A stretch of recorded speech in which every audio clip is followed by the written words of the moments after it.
I want to make this video because in a recent interview, I was arrogant maybe not arrogant, maybe more ignorant, where I said, when I'm mixing a project, I'm not stressed.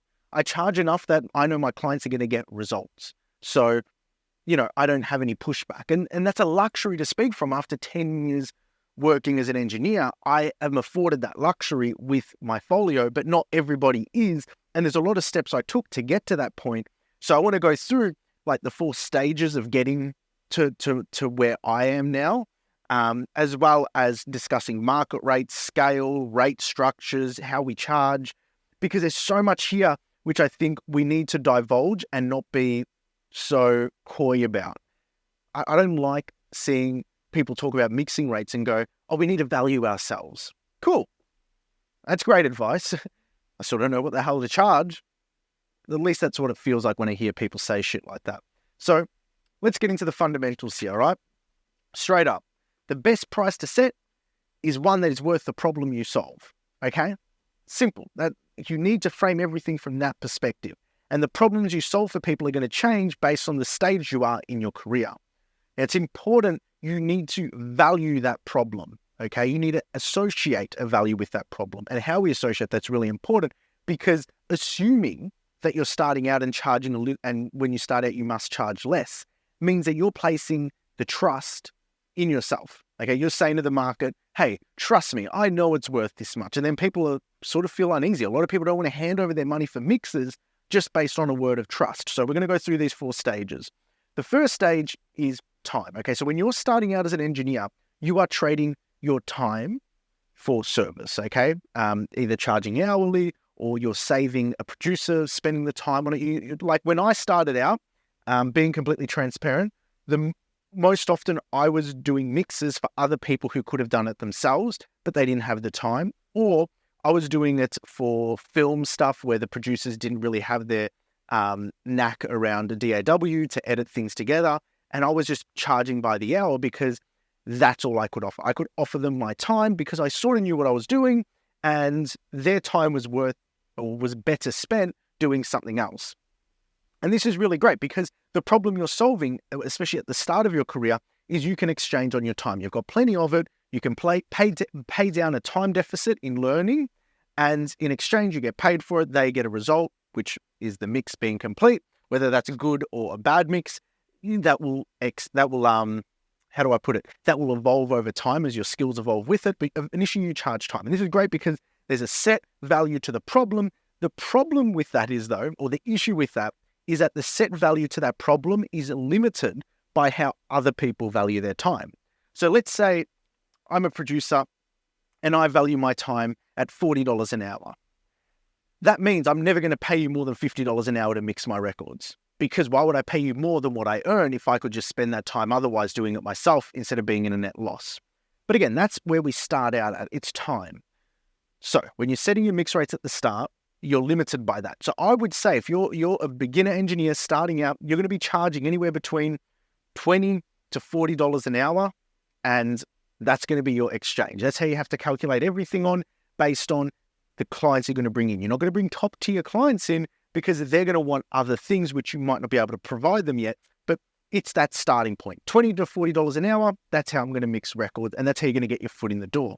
Now, with all that money, and I'll say this, with all the money I made when I was starting out, that got pushed back into my resources, because that is the second tier or the second stage of charging, is where people pay you to access tools. Okay, they pay for the access of having the studio space. They pay for the access of having particular analog gear or particular software tools that you have available in order to work on their material. So that's the next value. That's the next problem you solve. Okay, as an engineer going up and setting your rates, you start hourly. You invest back in yourself. You get tools. You're able to tune things. You're able to time align things and resample things. You have these tools available. Now, the cost opportunity for a client to go do that means they might have to go invest thousands of dollars in gear, have to learn it. There's a time deficit they still have to pay down, which you might have already paid down 2-3 years into your career. But now you've acquired all the tools. You've acquired a studio space, or you might be leasing a studio space. That allows you to start setting your rates a little bit higher. But you need to understand at that stage, that is the exchange you're having. That is the problem you are solving. Remember what I said at the start, the best price to set is the one that is worth the problem you solve.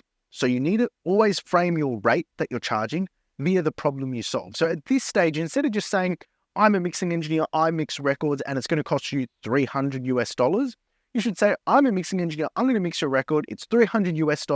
I do tuning, I do time alignment, I'll reamp anything, I'll resample drums.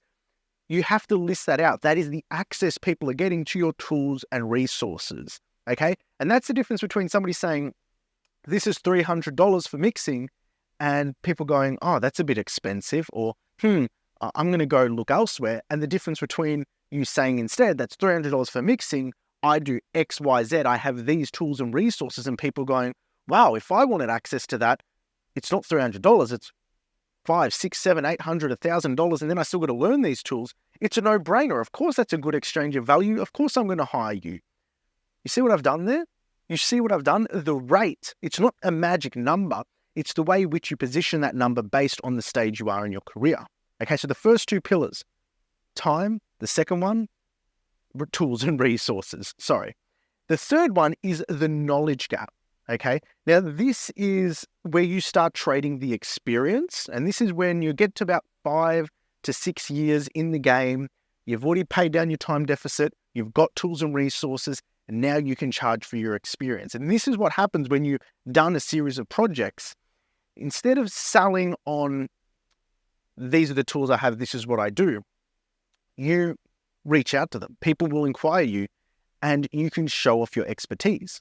Okay, and by this I mean, hey, I want to listen to the demo. Tell me a little bit about it. Okay, I want to understand where you're coming from and what you're trying to achieve. Okay, and then you listen. It's really important to take that input in, and then you offer your expertise based on your experiences. And you go, oh, that sounds good. All right, you want a very punchy kit, and your demo recording only has 2 drum mics.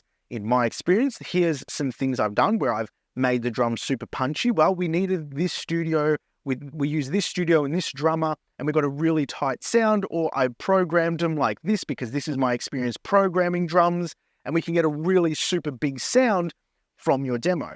Now, that does cross paths into the production realm, and producers have the best sort of leg up in this because they've got more access to flexing creative muscles and showcasing that experience. But this is where an inquiry comes in. You're not just giving a rate, you're consulting up front. Okay, you're having that discussion to showcase your experience, because with that experience, you begin to diagnose. You begin to go, okay, this project needs vocal tuning. The layers are pretty loose. We might need to tighten them. I really like a reference for Mariah Carey's Christmas album, and we might need to add some auxiliary percussion. I know this deviates slightly away from the realm of mixing, some of these antidotes I'm giving, but it's more representative of a conversation that you have with a potential client. So instead of just saying a number, you're saying, hey, let's book a call. You book a call, you discuss, you diagnose, and then at the end of it, you send an email saying, hey, we discussed your project and here are our thoughts and these were our ideas. This is my rate. You go from positioning from, again, remember the start, you're positioning on your time, you're setting your rate based on your time, then you're positioning it based on the tools, and now you're positioning it based on expertise. You can charge a lot more for that because you can charge $500, $600 a mix as long as you frame it around your expertise, because clients generally, unless they've been mixing themselves for as long as you and have had the same experience as you do, they're not going to have the ability to make those decisions or have insight into them. That's where you level up. You want to get paid for your expertise. That's where a lot of professional engineers are at, where they're experts at what they do, but they get knocked back on their mix rates because they never showcase it. And that's probably like the biggest friction point between going from an amateur mixer to a pro mixer. Is an amateur mixer can mix well, they got the tools, pro mixers got the experience, but then what happens is they set their rate up higher and nobody wants it. And it feels like there's a glass ceiling there that they can't break through. And it's because they've put their rate up, they've paid the hard yards, they've done 5-6 years mixing, but they never show their experience to their client because they feel like if I just give the number and leave it there, that's what I'm worth, I guess. And then they end up having to cut their rate down and down in order to get the job because they never positioned it from a point of experience. They just gave a number, and people feel uneasy about just having a number. Because remember, again, the The best price to set is one that is worth the problem you solve. And if people want access to an expert or experience, they're willing to pay that, but they're only willing to pay it if they know of your experience, if they know or you can demonstrate to them that you're an expert. Now, the fourth tier, okay? The fourth tier is results, okay? And this is prior results. And this happens after 6, 7, 8, 9, 10 years working as a mixing engineer, where you can just point people to the records you've done and go, this is what I do. Okay, this is the pedigree of work I work on. Now, I think Colt Capelroon talked about this really well in how he vets his artists, and there's a good trust factor there, especially if you've got a big catalogue of work behind you. That's what I currently trade my mixing on. People hear the mixes I've done, they know the sound, and it goes for the same with my mastering. They know the records I've worked on, they hear the sound, they hear the results, they know the teams I'm a part of. And that's where, now I'm charging $800 a mix US, and people don't bat an eyelid because they can hear the results I've done in the past. And that's important. That doesn't necessarily alleviate me from, exerting my expert opinion or using my experience or having access to tools. It just means my sales proposition or the positioning of my mixing rate is different from somebody else. So while somebody else can show their experience, can show their expertise, they might not have the results to back that, I have it. So it's like, or you can have it if you're at that stage. So those are the 4 stages of setting your mix rates. Now, I've got a few other things here which I wrote down, which I think was also pretty important. The other thing that a lot of people feel conflicted with are market rates. They're like, I can't charge more because if I charge more than other people, I won't get the work. Market rates are really deceiving. Here's the thing. By the time somebody comes to the point of inquiring with you, they've already made a big step, okay? Because people don't like to waste their time talking to people. Like, they've got a million things to do in the world.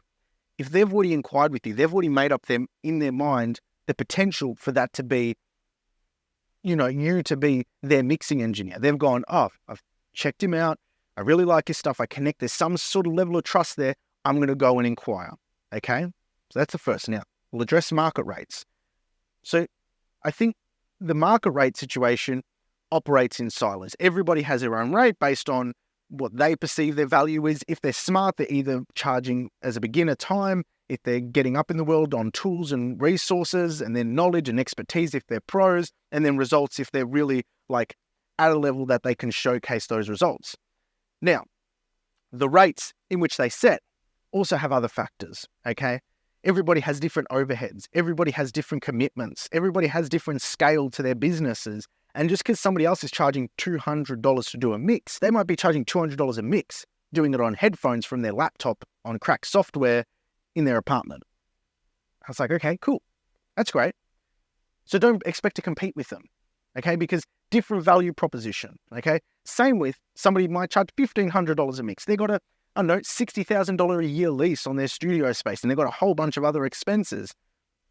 Yeah, you could charge as much as them maybe, but it might not necessarily be the best thing, because setting your rates isn't about making the most amount of money possible. It's about making an equitable exchange in value with your clients. So if you can bring and I know this sounds a bit contradictory to this discussion, if you can keep your price down for the sake of a valuable exchange where the client feels like they're getting a great deal and you feel like you're fairly being compensated, then that is the best result. That is ultimately the best result, because everybody walks away happy. You shouldn't charge more just for the sake of it, but you can charge more based on what problems you solve, okay?